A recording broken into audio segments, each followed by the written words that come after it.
श्री गुरु ब्रह्मा महिमालेक शरण। श्री गुरु ब्रह्मा महिमालेक शरण। श्री गुरु ब्रह्मा महिमालेक शरण। गुरु कृपा यूट्यूब चैनल तरफरु आपण मानकु स्वागत जनाई आरंभ करने को जाउछि मासिक राशिफल। एही राशिफल आरंभ करने पूर्वरु आपण मानकु मोर विशेष अनुरोध, जेउ माने प्रथम करी आमर एही चैनल को आसीछंती से माने गोटिए सब्सक्राइब करंतु ओ पाखरे आसुथिबा बेल आइकन को दबाई दियंतु, जहा द्वारा कि आमर जेउ समय रे वीडियो अपलोड हेबो सर्वप्रथमे आपणक पाखरे पहुंची पारिबो। आपण मानको एही ठारे मु कहि रखुची, जेउ मानकर विवाह विलंब हेलानी, बहु चेष्टा करी सेमानकर विवाह होई पारु नाही, किंबा कौनसी ठारे आपण चाकरी करी मध्य हैरान हेउछंती, चाकरी सकाशे आपण बारंबार चेष्टा करी मध्य फेल हेउछंती, सेमानकर जन्म तारीख, जन्म समय और जन्म स्थान निम्न रे जेउ मेल आईडी दिया जाइछि सेई मेल आईडी रे ताहा प्रेरण करंतु।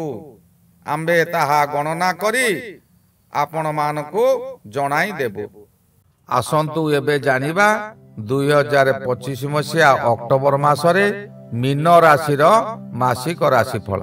एही मीन राशि राशि चक्रर शेष राशि बा द्वादश राशि। एही राशि रो अधिपति हेले बृहस्पति महाग्रह और मीन राशि उच्चतम ग्रह हेले शुक्र महाग्रह। मीन राशि सकाशे मासर आरंभरू अशुभ ही अशुभ लागी रहिबो। रवि महाग्रह सप्तम रे भ्रमण करुछंती। सप्तम रवि अशुभ फल देबे, जहा कि आपणकर पेट गोलमाल कर दे पारे। हठात हस खुशी रे चालुथिबा परिवार आपणक उपरे विपद माडी आसीबो। निजे किछि भाबिबा पूर्वरु आपणक उपरे रोग मारी बसिबो, मुंड विचलित करदेब, मथा भाराक्रांत करदेब। एते कष्टरे थाई मध्य परिवार सकाशे आपण सर्वदा चिंतित रहिबे। बाध्य होई खर्च उपरे खर्च करिवे। करज करिबाकू आपण बाध्य हेबे। आपण जेउ कार्य करुथिले हठात ताहा परिवर्तन किंबा से कार्य आपणकर हाथरू चली जाई पारे, जहाकू कि आपण बरदास्त करि न पारि विचलित होई जिवे। आर्थिक मेरुदंड आपणकर दोहली जीव। बहु कष्ट करी विदेश को जिवे बा निज स्थानरू अन्य स्थान को जाई अर्थ रोजगार करबा सकाशे जिवे। अर्थ रोजगार न होई आपणकर अर्थ हानि हेबो। आपणकर एही समय रे ठीक समय रे खाद्य खाई परिबे नाही। यहा द्वारा आपणकर पेट रोग हेबो, शरीर मांदा हेबो।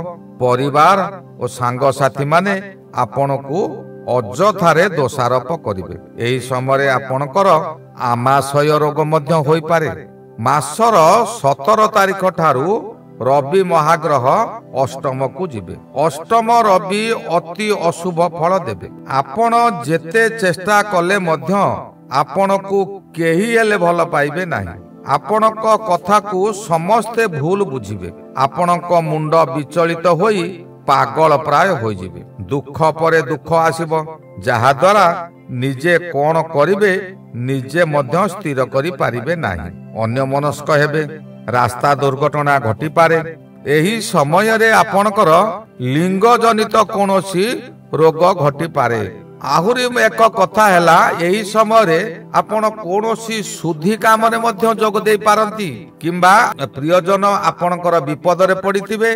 सेही दुख खबर पाई आपण विचलित होई जिवे। मंगल महाग्रह एही समय रे मध्य अष्टम रे भ्रमण करुचंती। अष्टम मंगल अति अशुभ फल देबे।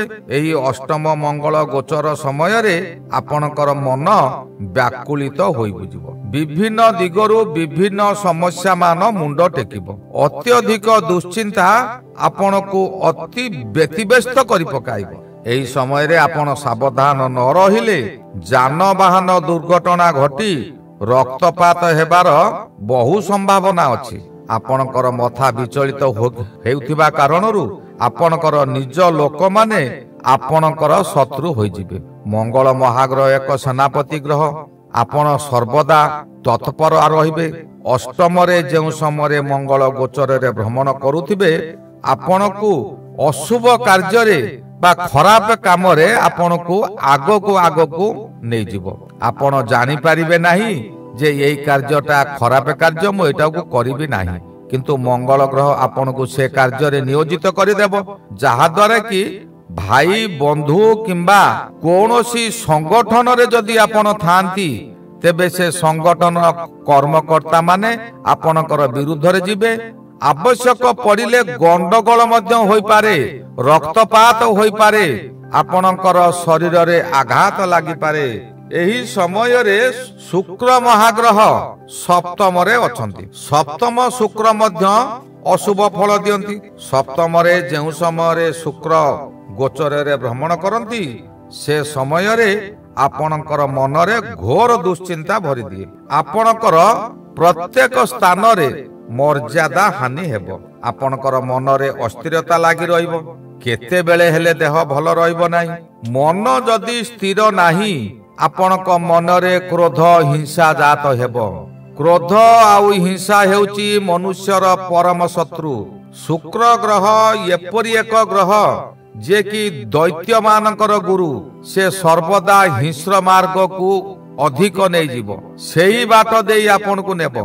आपण हिंस्र होई काहारी सहित गंडगोल करि पारंती।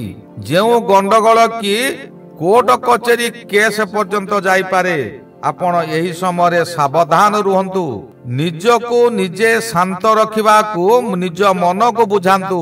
आपण को बहु लोक उत्तेजित करी कथा कहिबे।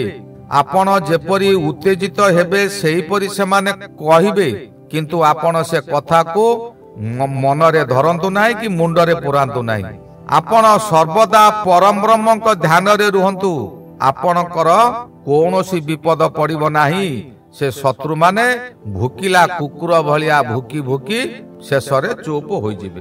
विशेष करी शुक्र हेउची स्त्री ग्रह। एही समय रे स्वामी स्त्री को मध्य रे कोनोसी ना कोनोसी कारणरू वाद विवाद होई जाई पारे।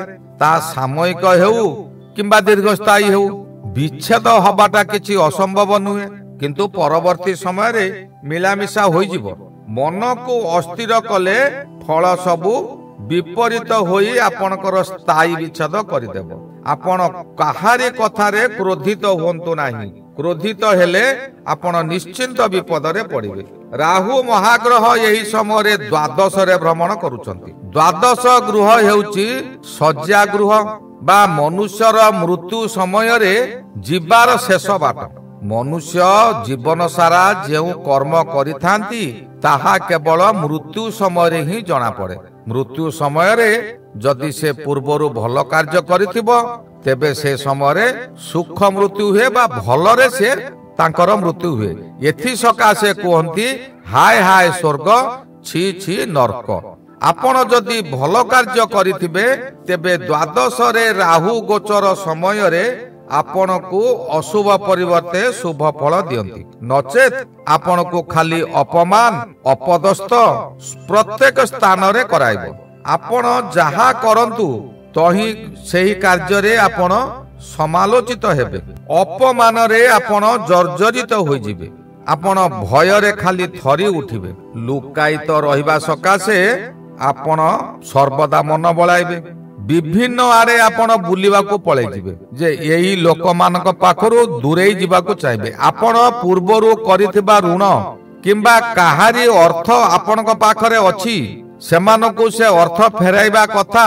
एही समय रे सेही व्यक्ति आपणकर शत्रु होइतिबा कारणरू आपण तांको अर्थ न फेराई आपण विदेश को पळाइ जिबे बा लुकायित रहिबे, जहा द्वारा कि आपणकर पाप भार अधिक अधिक वृद्धि हेबो। द्वादश रे राहु जेउ समय रे गोचर रे भ्रमण करुथांती से समय रे आपण को प्रत्येक कार्य रे बाधा दियंती सत, किंतु सत्कर्म आड़ को बळाई नियंती। चेष्टा करंती सत्कर्म को नेबा सकाशे। कथारे अछि जेणे इच्छा तेणे जा कर्म घेनी बुलुथा आपण भाबिबे जे मु यांक ठारू दूरे जीवी यांकर अर्थ मु देबी नाही किंतु दिने ना दिने से अर्थ देबा को पड़िवो जहा कि आपणकर मेरुदंड से समय दोहली जाय पारे। एही समय रे केतु ग्रह षष्ठ रे रही आपण को किछि ना किछि विपद उद्धार करिवो। शत्रु मानको केतु ही टक्कर दे पारिवो।